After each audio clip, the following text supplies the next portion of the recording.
An outstanding introduction from proven winners. This is Hydrangea Quick Fire Fab, a variety that was bred by Megan Matai at Spring Meadow Nurseries and introduced first in 2021.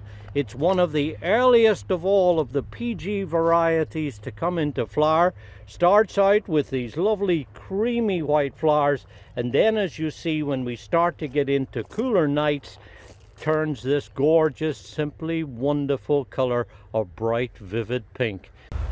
Now, one thing I should mention, and that is that early flowering varieties like this one may not begin to take on this beautiful bright pink coloration until we get into the cool autumn conditions.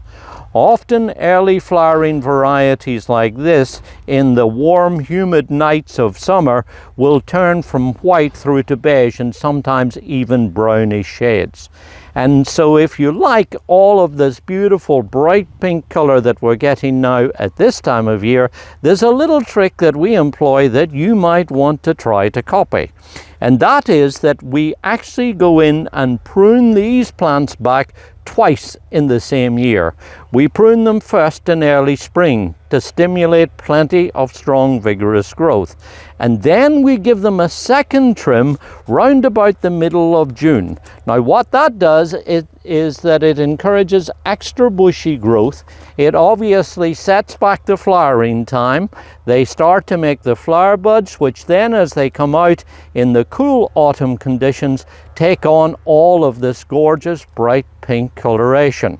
Now another little thing I should mention, and that is that if you live in a milder part of our region and you get that first round of flowers and you see them starting to discolor a little bit, then it might be worthwhile going in and trimming those off, because you might just, particularly if we get a mild autumn, get a second range of flowering. So you stand a chance of getting rebloom if you trim back the old flowers and we get a mild autumn. Couple of little tricks that we employ here in the nursery that you might want to try at home.